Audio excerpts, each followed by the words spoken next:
Okay, in this video, what we're going to do today is we're going to work in section 6.2, graphing the sine and cosine function. First, I'm going to graph the sine function, and that is f of x equals the sine of theta. Okay, let me move the camera up a little bit so you can see that. There we go. F of x equals the sine of theta. Now, what it is, it's almost like we're taking the unit circle and we're cutting it and we're opening it up. So what we're going to do is on our y-axis, we're going to graph the highest and the least amount of value that we get for sine. And we know on our unit circle, the greatest value we get for sine is 1, and the smallest value we get is negative 1. And then what we're going to do is we're going to lay the quadrant angles out along the x-axis. Remember we had 0, and we're going to keep them all in terms of radians. Pi halves, which was 90 degrees. Pi, which is 180 degrees. 3 pi halves, which was 270 degrees. And then a full rotation, 360 degrees, which is 2 pi. Okay? That's called one positive rotation. And then we're going to do a negative rotation. So we're going to work on the left also. So we're going to go to negative pi halves, negative pi, negative 3 pi halves, and negative 2 pi. Okay. All right, now we're going to sketch them. So we go to 0 radians. We plug it in. What's the sine at 0? Remember, sine's your y coordinate, and the sine at 0 radians is 0. The sine at pi halves, well, your y coordinate pi halves is 1. The sine at pi would be 0. The sine of 3 pi halves, your y coordinate there is negative 1. And the sine at 2 pi would be 0. That's called one cycle right there. And then we're going to do the cycle on the left-hand side. Now we can plug them in and evaluate them for your negatives. The sine at negative pi halves, well, negative pi halves sits on top of 3 pi halves, and your sine there is negative 1. But the other way to do it is to look at the pattern on the right and repeat it on the left. See, we're at 0, negative 1, 0, positive 1, 0. So you know you're coming back down to negative 1.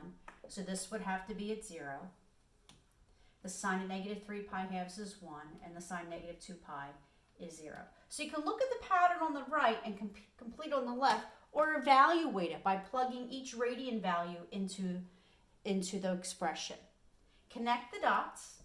If we connect the dots, you have a continuous curve, and it looks like this. Okay, that's the sign of your the graph of your sine function. Let's talk about a couple things we notice. There's what's called a midline, the middle of the graph. For the sine function, the midline is the line y equals 0, which is your x-axis. Couple other things we talk about. The cycle, another name for cycle is the period. The period, the cycle, it takes from 0 to 2 pi to complete one cycle. And that's very important when we get into transformations. Okay. We notice the graph is continuous, so that means the domain is all real numbers. All real numbers, and I can make that symbol for all real numbers. We notice the range only goes from negative 1 to positive 1. So I can say the range is all values of y greater than or equal to negative 1, but less than or equal to positive 1. The other thing I notice, it has an amplitude. What is an amplitude? The amplitude is how high and how low it goes from the midline. So if the x-axis is the midline, it goes 1 unit above that and 1 unit below that. That's called your amplitude. Okay. The other thing I want to talk about is we can see it has symmetry with respect to the origin. That means if I flip it vertically, then horizontally, they would match up. So it's symmetric to the origin. Symmetric to the origin. And we've talked about this earlier in the year. If you have symmetry with respect to the origin, it's an odd function. Okay? So this is your sine function. Get it into your reference sheet. Okay? Get it into your notebook. You can also look at section 6.2. It also has the graph there. Okay? But I'm also going to attach my notes along with this. Let's graph the cosine function. This is your sine function. let me erase this and let's go ahead and graph the cosine function. Okay, let's call this f of x equals the cosine of theta. Okay, and just like our sine function, we're going to use the same values on the x and y axis that we used for sine. We're going to use that for cosine. And that is along the y-axis. Here's my y-axis. We're going to go 1 unit above it and 1 unit below. Okay, because that's the highest value in your cosine on the unit circle is 1, and the smallest value when you evaluate on the unit circle is -1. And once again, we're going to do our quadrant angles along the x-axis. So that would be 0, pi halves, which is 90 degrees, pi, which is 180, 3 pi halves, which was 270 degrees, and then 2 pi, which is 360 degrees. Okay, so that'll be what we have for one rotation to the right, and then we'll do a rotation to the left using the negative. Negative pi halves, negative pi, negative 3 pi halves, and negative 2 pi.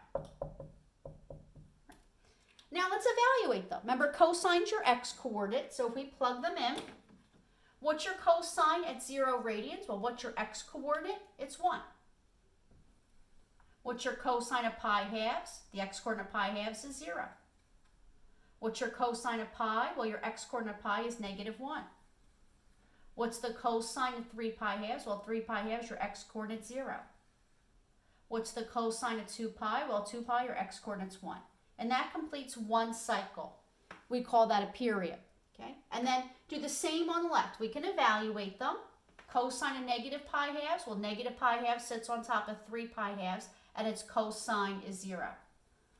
So you can continue that on, or just look at what you have on the right and complete the pattern on the left. That would be 1, 0, -1, 0, 1, negative 0, then -1, 0, and then +1. Connect the dots. Remember, if your graph isn't flowing, you know you did something incorrect. Okay, and there's your graph of the cosine function. We can see once again the midline is the x-axis. That's called your midline. That is the x-axis, or the line y equals 0. Okay. We can see once again it has an amplitude of 1, goes up 1 and down 1. We can see its cycle is 2 pi. So let's write that down. The cycle, which we call in trig, is its period. It takes from 0 to 2 pi to complete one cycle, and then the cycle repeats again. The other thing we talked about is its amplitude. The amplitude is how high and how low it goes from the midline, The amplitude is 1 unit. The other thing we notice, the domain is all real numbers. So I'll write that down. Our domain is all real numbers, and we can put the symbol, the R, wrap it around. The range, where we look on our y-axis, or the range is all values greater than or equal to -1, but less than or equal to +1. So we'll write that down. All values of y greater than or equal to -1, but less than or equal to +1. Okay. This graph is symmetric with the y-axis. I'll put this up here. Symmetric to the y-axis. And if we have symmetry with respect to the y-axis, remember we said that's an even function. Okay. So you want to get these graphs.